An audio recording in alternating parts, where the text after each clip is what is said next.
Welcome to another story time. Today is one of my favorite books of all time, The Catcher in the Rye. Um, so it's been a while since I've gone through this, so hopefully I can convey the importance of this book and all that it means to me and to anybody else who seems to read it. So let's get right to it. First of all, let's talk about J.D. Salinger. He's born in New York, East Coast kind of guy, wealthy, had everything he wanted, went into the military academy for high school. Was in World War II.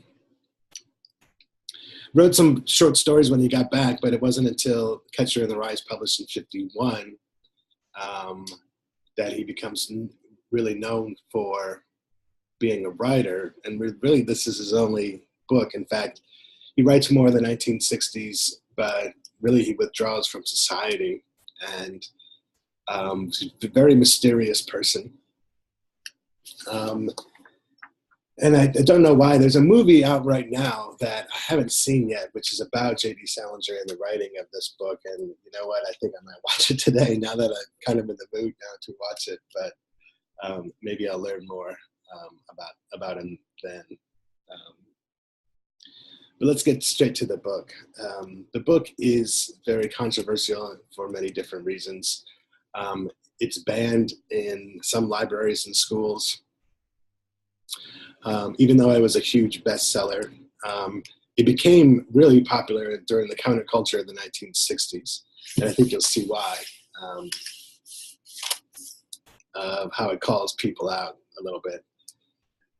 There's rumors that, and I don't know how true this is, certainly Mark David Chapman, the assassin of John Lennon, liked the book as well and had cited the book as one of the reasons why he did the assassination. But, you know, there's not much in the book that's very violent. In fact, it's probably the opposite. So I think maybe he was just crazy. Let's get to the book, and I'm just going to get to my notes here too. The main character is a boy named Holden Caulfield. He's 16 years old during the whole book, and the book takes place over the span of just a few days. And it's a very short book, and so if you feel like reading a great book, please think about picking Catcher in the Rye up. It's fantastic. It's a short read. It's a quick read. But we find Holden in a rest home, he calls it, and we'll find out that maybe it's a little different after at the end of the book. He refuses to talk about his early life when he was growing up, at least here at the beginning. He tells us about his family a little bit. He's got a brother named D.B. who writes movies and things in Hollywood.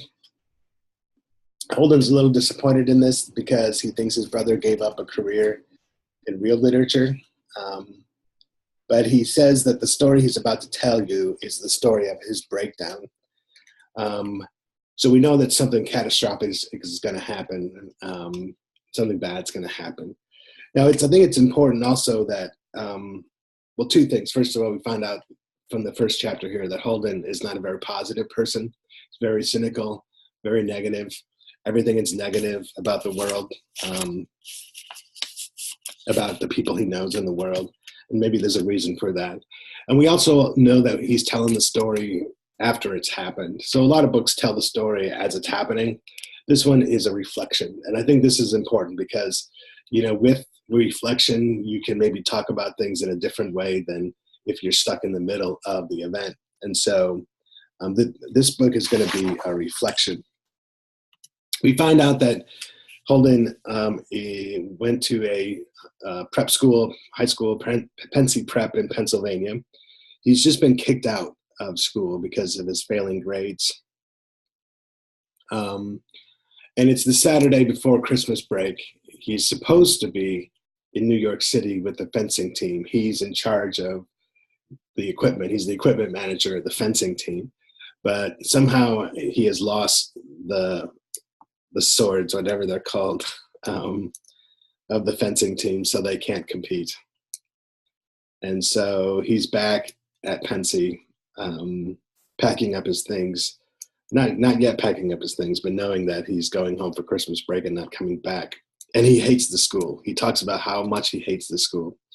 But again, if you remember, he's negative about everything. And so even though he says he hates the school, we find him trying to find a way to say goodbye to the school, and he's walking around the campus trying to do that. He goes to one of his teacher's house, Mr. Spencer, and stops by. Excuse me, and he's very close to the Spencers. For some reason, this family, Mr. Spencer, the teacher, and his wife are kind of close to him as well. And when he goes into the house, he sees Mr. Spencer on the couch, and he looks very sick, and this shocks Holden that someone that he respects or whatever is so weak and so frail. But Mr. Spencer kind of, maybe he's just had enough of Holden. He clearly likes Holden a lot, but he kind of tells Holden that he needs to start playing by the rules. That there are certain ways to act in life, and he needs to start doing that. He tells Holden that, he had to read Holden's work, and some of that work was not very good. And he reminds Holden why he flunked out, that there's a reason why he flunked Mr. Spencer's class. There's a reason why he flunked other classes. And slowly, Holden makes this speech by Mr. Spencer. He characterizes it as a lecture. And so he leaves quickly. And he leaves quickly because, again, he has this trouble confronting his own actions and his own, how his own interactions and understanding of the world around him and how he fits into that world.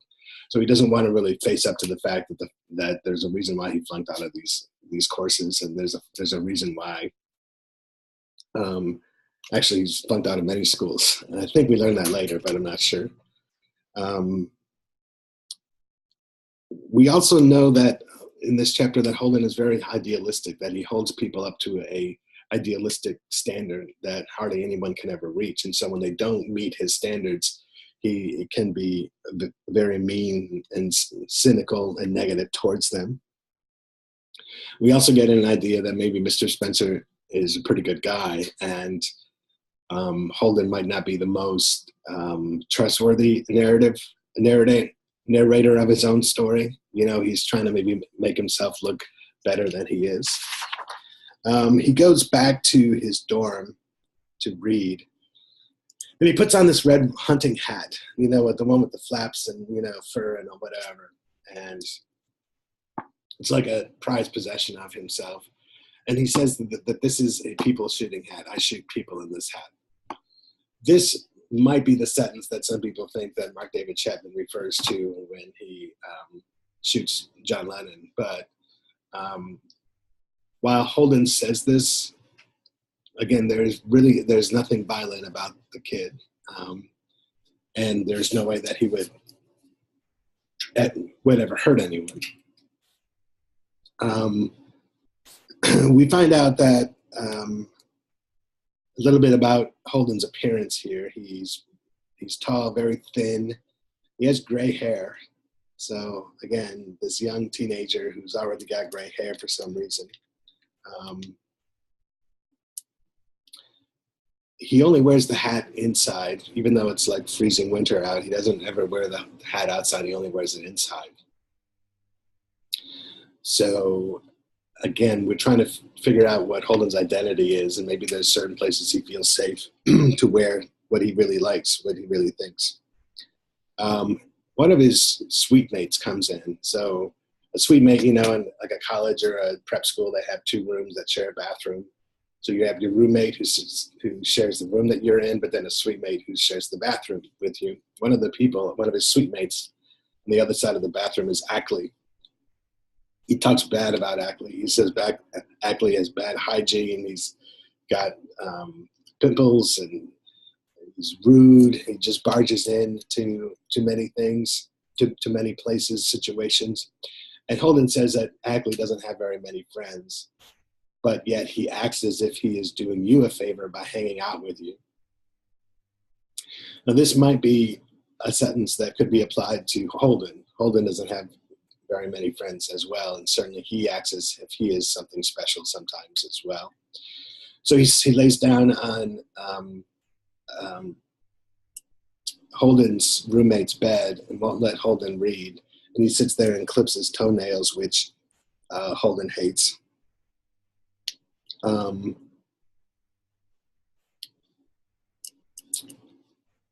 And then his roommate comes in, Stratlater. Stratlater comes in. Stratlater is opposite of Ackley. He's good looking, he's well liked, popular. And as soon as he comes in the room, Ackley kind of slowly leaves, quietly. No one tells him to leave or whatever, but he just leaves. So Holden, I got to tell you too, Holden, even though he thinks these things about Ackley, he treats Ackley very nicely. So he's very nice to Ackley, almost like as if like he needs that friend as well, and he's trying to make these connections, which he's constantly trying to do. And we kind of see how lonely Holden is, even though this person that he doesn't really like and says all these bad things about, he wants to spend time with.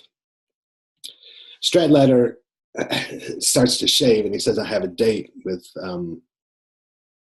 Jane." Holden's kind of sweet on Jane too, and we'll get to that in a minute. But Stratlater says, "Yeah, I'll tell you what, I have a paper that's due. Holden, can you write this paper for me?" And then Stratlater borrows Holden's leather jacket and leaves. So how sad is this when, one of the girls that Holden likes, his good-looking, popular, charismatic roommate is going to go out with using his jacket. And while he's out on a date with Jane, Holden is going to write a paper that Stratlater needs to write for school. As soon as Stratlater leaves, Ackley comes back in and hangs out again. So they're sitting, another kid comes in, Mal Brossard comes in, and they decide to go to a movie. And Holden convinces Mal to allow Ackley to come along with them. So again, this kind of trying to reach out and make connections with other human beings the best way that they can. And so Holden and Mal and Ackley, instead of going to the movies, they go out to eat because Holden thinks movies are phony. And he uses the term phony a lot. Everyone seems to be phony. And movies are phony, and movies are phony. And that's why DB, his brother, who's writing for movies, is phony as well. So they go out to eat, and they come back.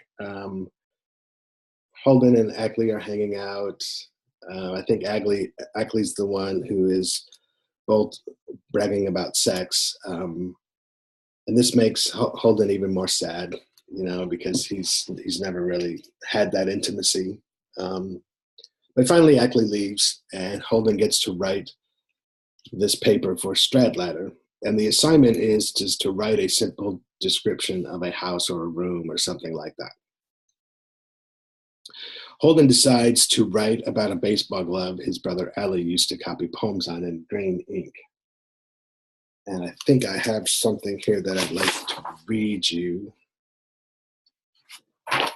about that story. Let's see.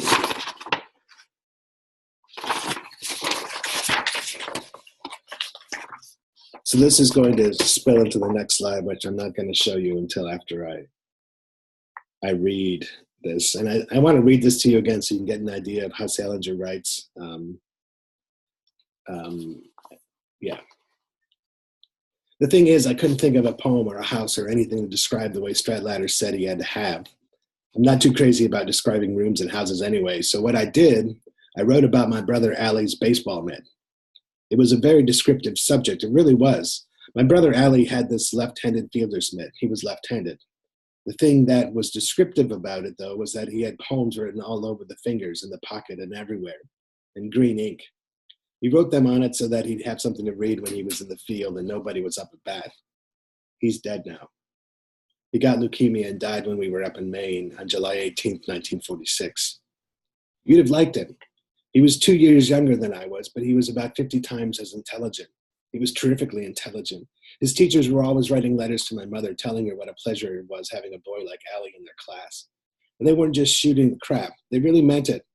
But it wasn't just that he was the most intelligent member in the family. He was also the nicest in lots of ways. He never got mad at anybody. People with red hair are supposed to get mad very easily, but Ali never did. And he had very red hair. I'll tell you what kind of red hair he had. I started playing golf when I was only 10 years old. I remember once this summer I was around 12, teeing off and all, and having a hunch that if I turned around all of a sudden I'd see Ali. So I did, and sure enough, he was sitting on his bike outside the fence. It was this fence that went around the whole course, and he was sitting there about 150 yards behind me watching me tee off. That's the kind of red hair he had. God, he was a nice kid, though. He used to laugh so hard at something he thought of at the dinner table that he just about fell off his chair. I was only 13, and they were going to have me psychoanalyzed and all because I broke all the windows in the garage. I don't blame them. I really don't. I slept in the garage the night he died, and I broke all the GD windows with my fist just for the hell of it. I even tried to break all the windows on the station wagon we had that summer, but my hand was already broken and everything by that time, and I couldn't do it. It was a very stupid thing to do, I'll admit, but I hardly didn't even know I was doing it. And you didn't know, Ali. My hand still hurts me once in a while when it rains and all, and I can't make a real fist anymore. Not a tight one, I mean, but outside of that, I don't care much. I mean, I'm not going to be a GD surgeon or a violinist or anything anyway. Anyway, that's what I wrote Stradlater's composition about, Old Ali's baseball bet. I happened to have it with me in my suitcase, so I got it out and copied down the poems that were written on it. All I had to do was change Ali's name so that nobody would know it was my brother and not Stradlater's. I wasn't too crazy about doing it, but I couldn't think of anything else to script it. Besides, I sort of liked writing about it. It took me about an hour because I had to use Stradlater's lousy typewriter and kept jamming on me. The reason I didn't use my own because I'd lent it to a guy down the hall. So think about this, like how nonchalantly Holden talks about his brother's death, but yet how important it must be to him that he carries his brother's mitt around, and how broken he seemed to be the day that he heard Ellie die by breaking all the windows, copying down the poems, and we also get an insight more into Holden about how he couldn't use his own typewriter because he'd lent it to somebody else, because he is, I think, a good person, but he doesn't really give that to anybody else. He doesn't give that moniker to anybody else. So when he's done writing this, he listens to Ackley next door. He's snoring, and he's staring out the window, still lonely. Stradlater barges in. He reads the paper about Ali's mitt, and he's upset, and he's like, "No wonder you're being kicked out." And he rips up the paper. I mean, how sad is this? You know, Holden pours his heart into this paper, and Stradlater rips it up. He asks Stradlater about his date with Jane, and, you know, he's not really excited about it, and this makes Holden angry, so he attacks Stradlater physically, pins him to the floor. He's going crazy. Stradlater is much stronger than him, punches him in the nose. Blood is pouring out of his face, and he finally leaves and goes next door to Ackley's room covered in blood. He talks with Ackley. He wakes Ackley up, first of all, and then he sleeps over there in Ackley's roommate's bed.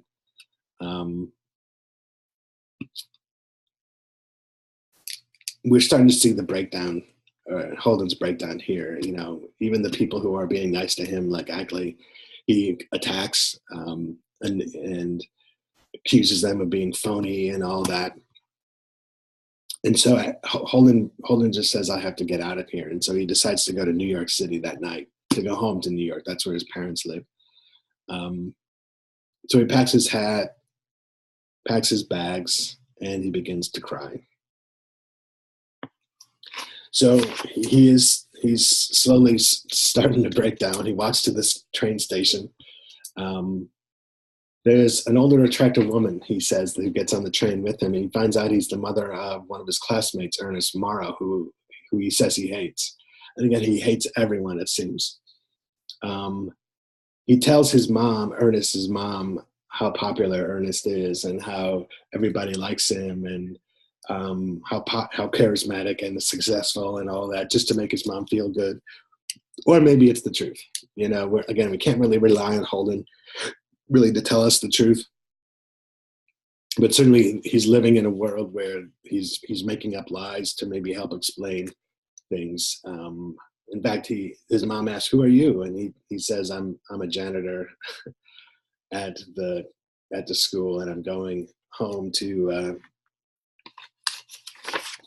have a surgery on my brain tumor." Maybe to say that to get some pity. I don't know. Anyways, he gets to New York City, and he's there early before his parents are expecting him. So he decides to, well, he doesn't know what to do. There's no one to call. He thinks of all these people to call. His brother, his sister is Phoebe.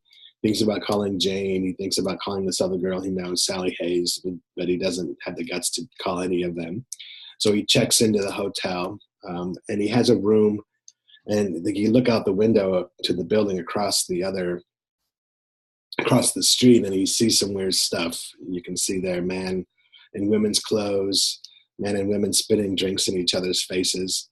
And he is excited by this. And so he calls another girl named Faith Cavendish. This is late at night, by the way. And Faith is like, it's too late, but maybe I can go out tomorrow. And when she says that, he hangs up on her. During this whole scene, he kind of feels ashamed by what he thinks and what he feels. He thinks like sex should be a meaningful thing, not cheap and casual like the people across the way. So again, there's just more things going on in the world that he really hates. So he's still by himself. He decides to go to a nightclub called the Lavender Room. He thinks about calling old Phoebe.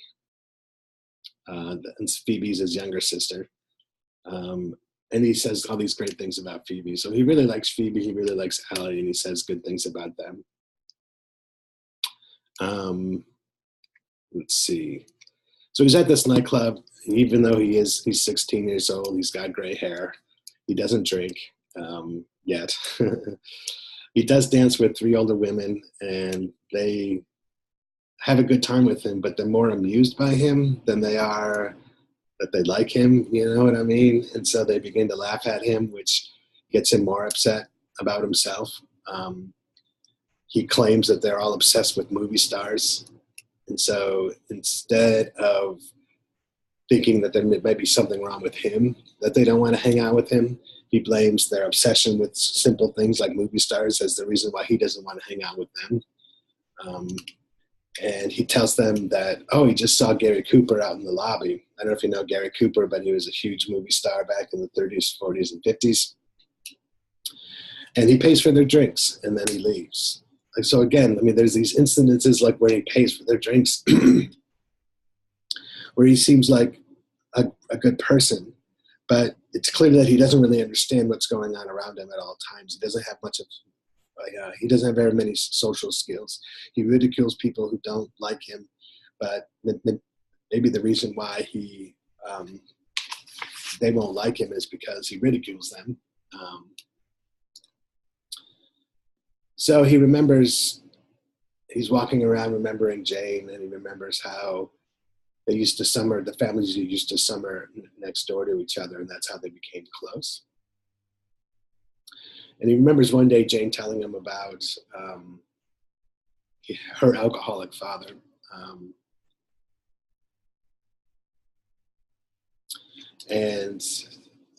I don't know if I have something to read you about this or not. I hope I do, but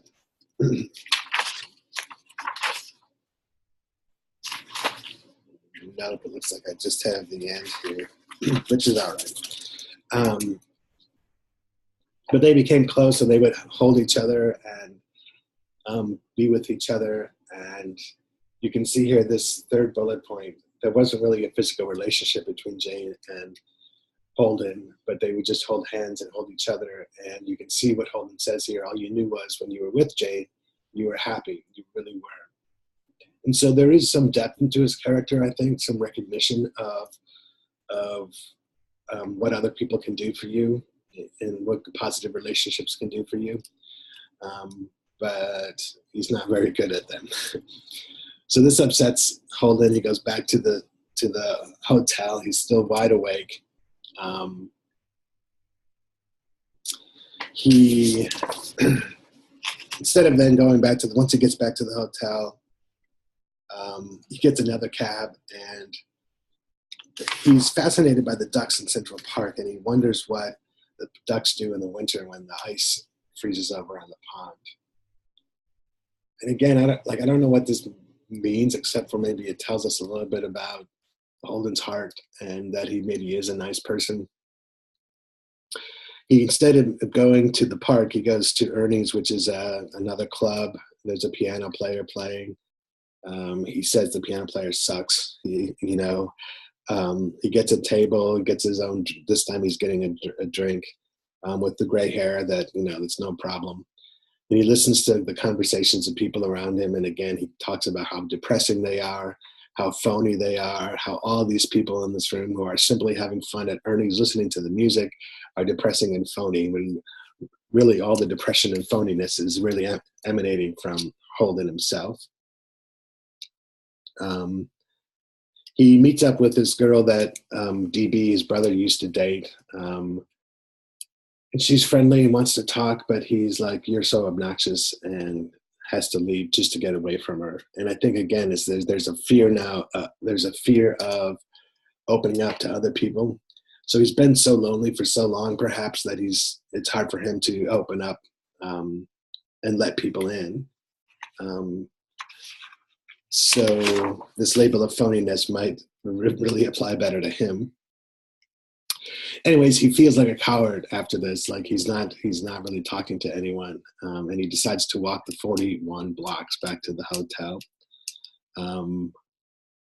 He remembers that he had a pair of winter gloves that were stolen at Pensy, and I think he knew who took them, but he didn't do anything about it. And he makes him feel worse about himself, makes him feel more of a coward. And so he tries to find a way to maybe to prove that he's not a coward. And so he goes back to the hotel. Remember, he's walked back there. The elevator operator is there, and he asks the elevator operator if there's a way to get a girl. And he says, yeah, for $5. And so I think he pays. No, he doesn't pay her then. He says, fine, let's get a woman to my room. He thinks this is why he hasn't been able to connect with women, because he's a coward. He's not very aggressive. He's not very outgoing. And he thinks women want this. They want a man who's aggressive and in control. So the prostitute arrives at his door. Her name is Sunny. She takes off her dress to get down to business, but Holden is flustered. She tries to make him more comfortable. She sits on his lap and tries to seduce him rather than the other way around. But he's very, very nervous, and finally admits that he can't have sex because of a recent operation on his clavichord. For those of you who know music, clavichord is a musical instrument. It's not a part of the body. But he says, I'm going to pay you anyway. So he gives her the $5, and she says, no, it was 10. And he says, no, it was 5, and gives her $5, and she leaves angry. So he sits in his room, not knowing what to do. He remembers a BB gun fight when he was a kid, and he feels bad that he left Allie out. And again, Allie keeps coming back into his mind, and so it's clearly the death of his brother and the kindness and the kind of person Allie was has an impact on him. He feels like praying, but he doesn't believe in religion, and so he's just sitting there in his room, smoking, lonely, depressed. And he hears a knock on the door, and the knock is from the elevator operator, who says, you owe us another $5. He's like, no, I don't. But the elevator operator is much stronger than Holden, and he pins him against the wall. They take $5 out of his wallet. There's a little fight, and Holden falls to the floor. And laying there on the floor, he imagines he's going to get revenge on the elevator operator. But we know by this time that he's never going to happen. That's never going to happen. And so he falls asleep. And so even think about how alienated now he feels. Even the woman that he has to pay for, whose job it is to keep him company, has more or less rejected him. The next day, he has a date with Sally Hayes, one of the girls that he called the previous day. He checks out of his hotel, doesn't have much money. He's worried about losing it. Yeah, so we can skip through that. He's worried about how the news of his expulsion from school is going to make his mom feel. He goes to breakfast. Okay, he hasn't gone on the date with Sally Hayes. It's in the afternoon, but he goes to breakfast and he sees two nuns that are there. And he hears the nuns talking about the good work that they're doing, and he gives them $10. But he needs the money for his date, but he gives the money anyways because of the good work he thinks that the nuns are doing. So he's doing nice things for people, but then he feels bad about it, and he understands how money makes people feel depressed. And there's a great section in the book where he talks about money, but I don't have it with me, so you're going to have to read the book to find out what he says about money.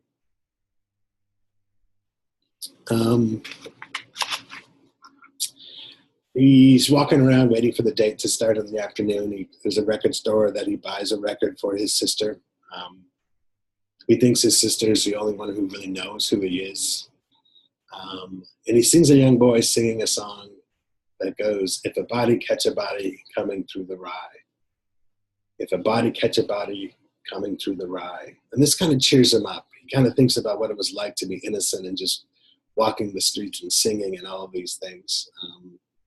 And he decides to call Jane, the other person maybe that might have some connection with him. Jane's mom answers, and he doesn't talk. He hangs up.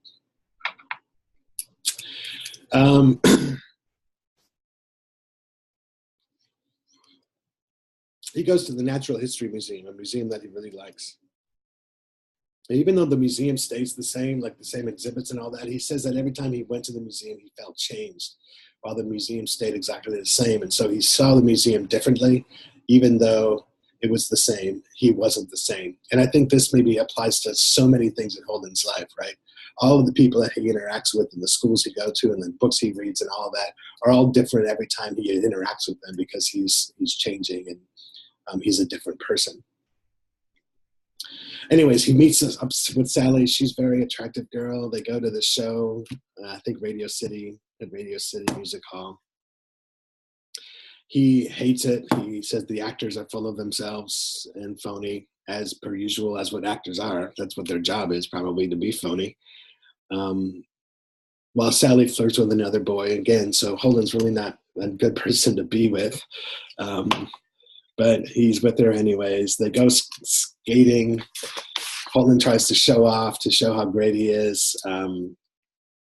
After skating, they go inside to get warm, and Holden begins to unravel. He begins to shout at her, and she's kind of shouting at him, and then the whispering, and then she's going to cry later on. He talks about running off. Let's run off together and live in a cabin, almost like let's just do this thing and get away from all of this. But Sally says, that's ridiculous. You're ridiculous. But when she does start to cry, Holden feels horrible about this and tries to apologize. But nothing he says calms her down, so he leaves. And again, this gets to this idea that this complexity of the world, the complexity of other human beings, he really can't handle. He can't understand how someone can be like the emotions that people have. Sometimes that he causes, even though in this little exchange, I mean, there are moments in this little exchange where he's like, oh, I can see myself marrying her. And so thinking of her at that level, like, I want to spend the rest of my life with her. Let's run off together and live in a cabin, and then calling her names and calling her phony. And so he decides to leave, and and we start to see again this recurring thing where he prefers isolation and not having to deal with people than the complexities and the pain probably of dealing with other people.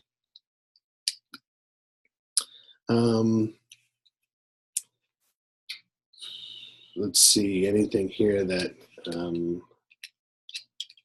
might be important. He calls somebody else, a guy named Carl Luce, that they're going to have drinks later. He goes to a movie.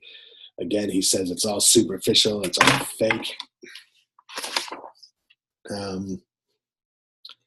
He remembers how him and Allie loved the kettle drum player when they used to go see the orchestra. Let's see. He goes, the movie he sees is a war movie. He decides he can't ever go to war. He doesn't have the courage to do that. Anyways, he meets Carl Luce, who's 3 years older than him, and Holden starts to ask Carl Luce questions about sex because he really wants to know about things, and no one really has told him, and he doesn't really understand. And instead of telling him this, Carl says, maybe you need to go see a psychoanalysis. You need to talk to someone. And he says, my father is one. And the conversation just kind of spins out of control. Again, Holden doesn't think he has any problems or he needs any help. But Carl says this honestly, like maybe you need some help. And he can't understand this. And this time Carl leaves.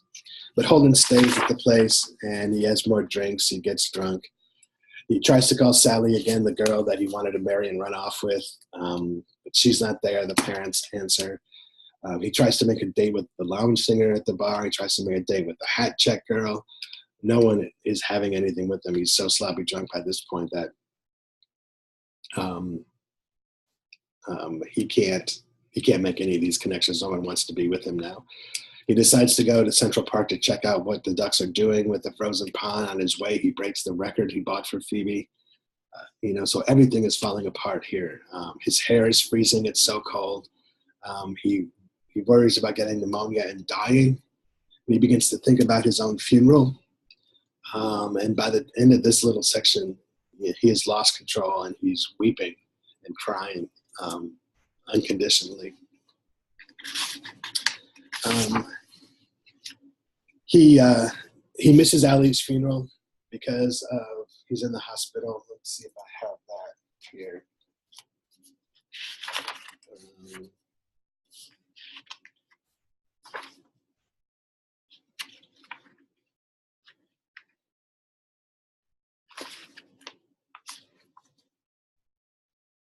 No, I don't.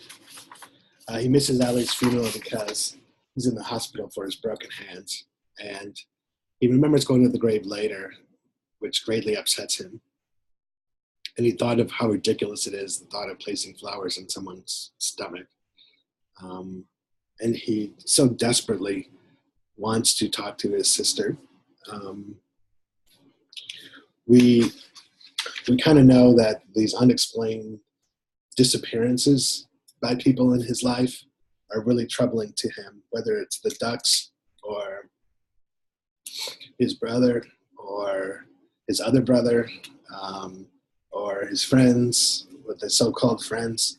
These are things, these unexplained disappearances are something that he has much trouble dealing with. And so he wants to talk to the only person that he thinks understands him, Phoebe. And so he sneaks into his parents' apartment because he's not supposed to be home yet, right? He's still supposed to be in school.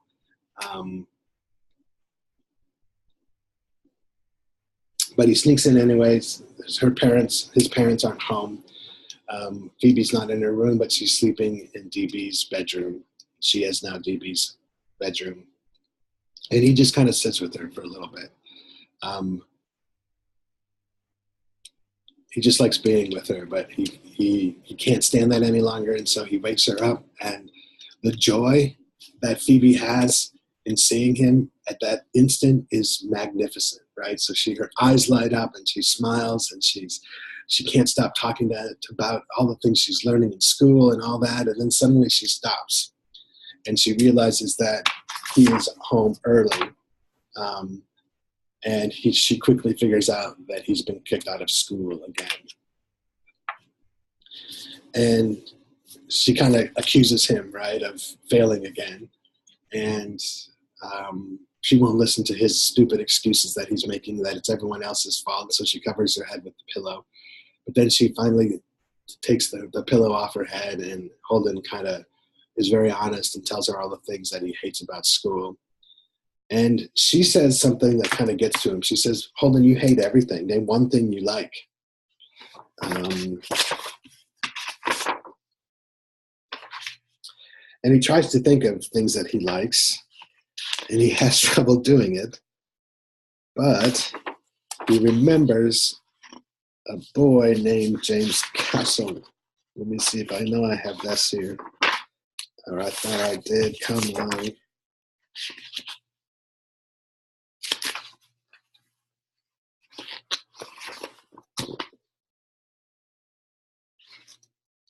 I have a lot more stuff here that maybe I could have read, but that's all right.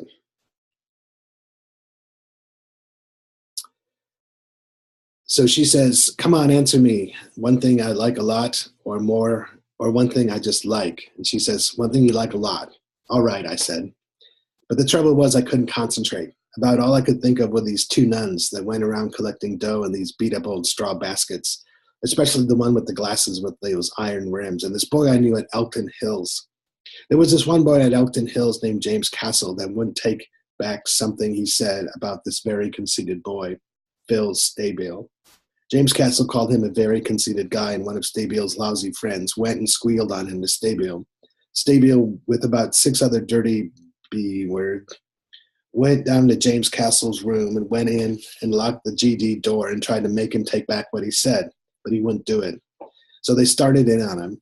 I won't even tell you what they did to him. It's too repulsive, but he still wouldn't take it back, old James Castle. And you should have seen him. He's a skinny little weak-looking guy with wrists about as big as pencils. Finally, what he did, instead of taking back what he said, he jumped out the window. I was in the shower and all, and even I could hear him land outside. But I just thought something fell out the window, a radio or a desk or something, not a boy or anything. Then I heard everybody running down the corridor and down the stairs, so I put on my bathrobe and I ran downstairs too, and there was old James Castle laying right on the stone steps and all. He was dead, and his teeth and blood were all over the place, and nobody would even go near him. He had on this turtleneck sweater I'd lent him. All they did with the guys that were in the room with him was expel them. They didn't even go to jail.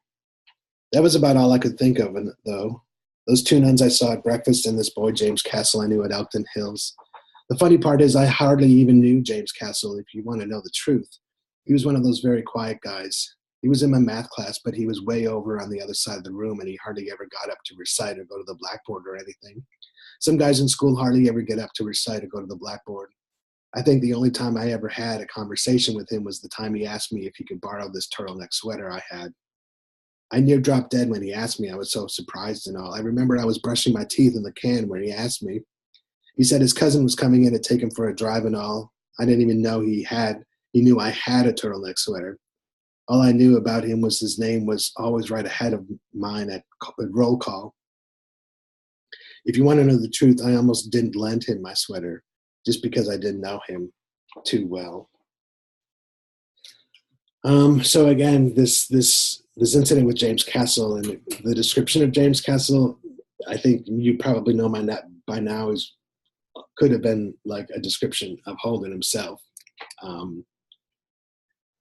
But there are some things in James Castle that he really likes, obviously. And so when his sister asks him, name something that you like a lot, and James Castle comes to mind.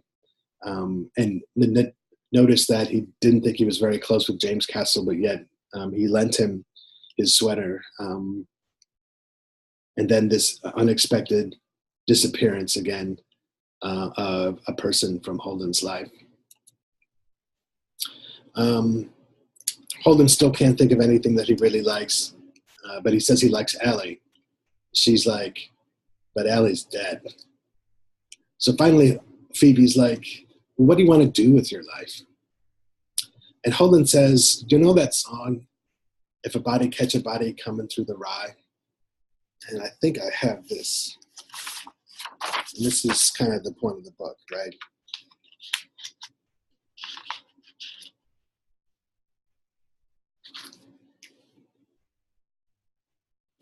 You know that song he says, if a body catch a body coming through the rye?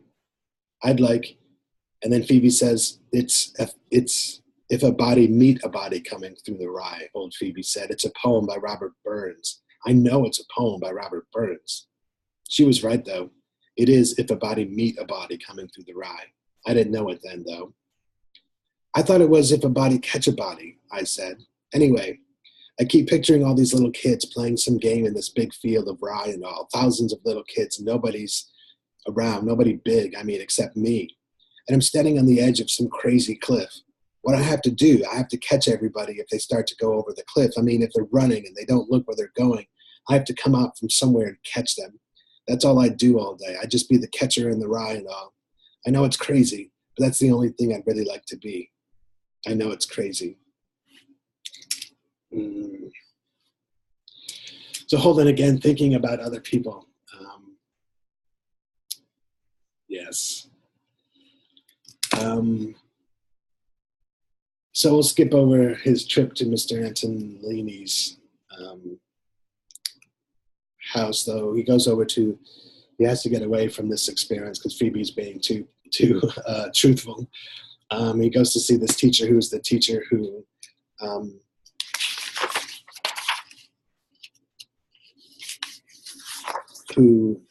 picked up the body. So Phoebe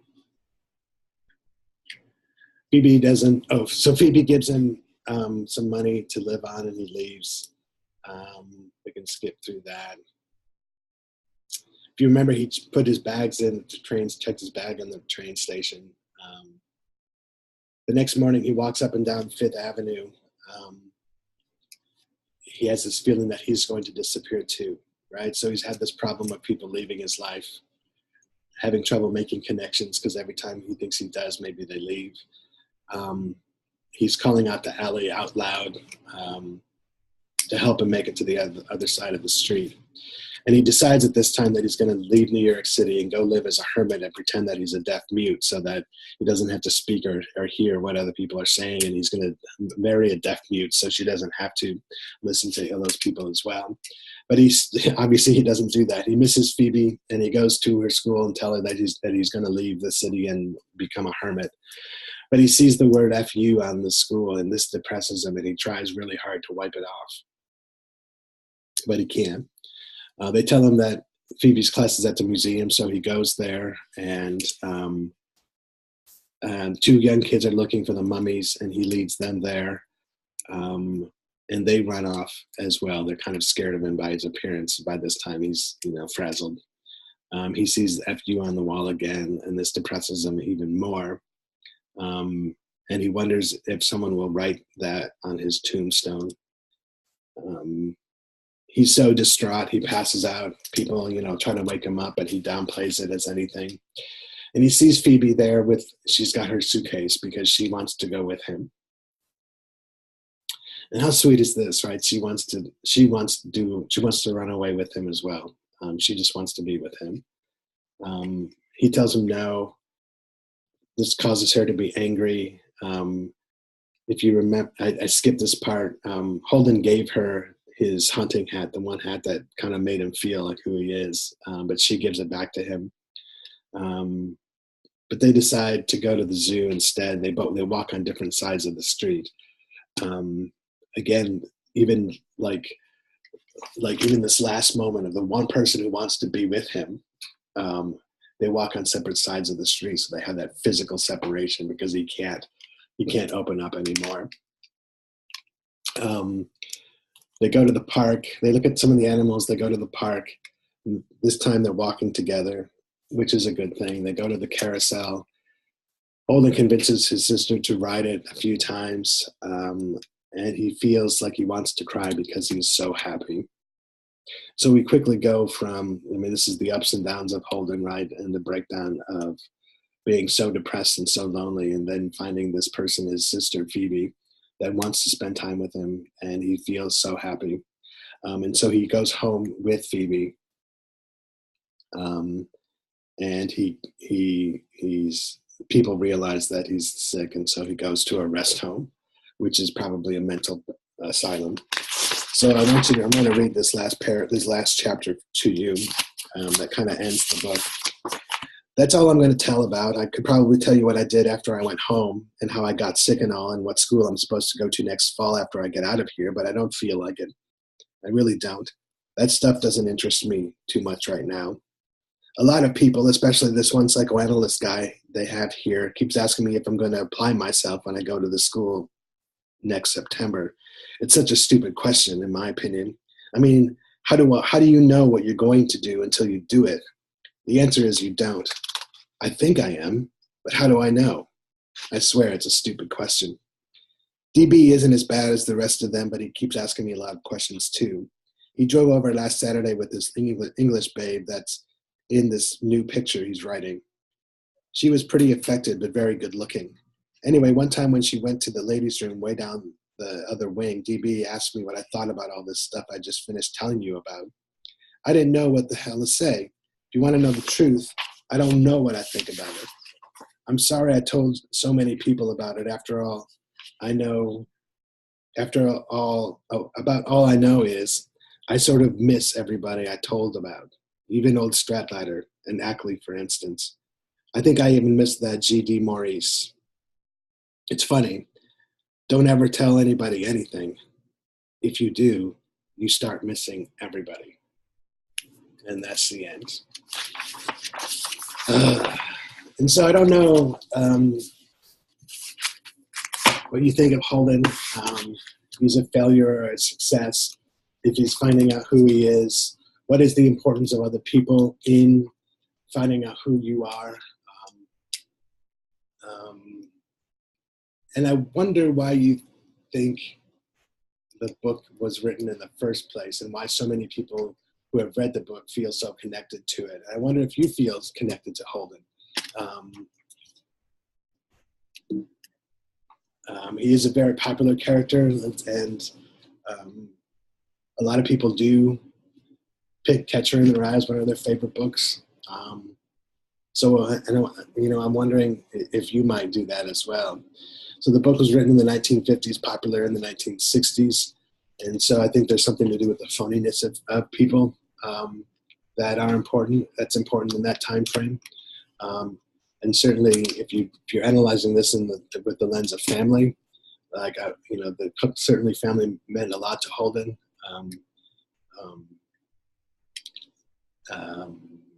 Even though like his parents weren't really around, or at least weren't in the book. Yeah. So I'll leave it there. Please, I really look forward to your analysis of this book. It's one of my favorites. Holden is one of my favorite characters in literature. So pay some attention to that, and I will see you next time. Thanks.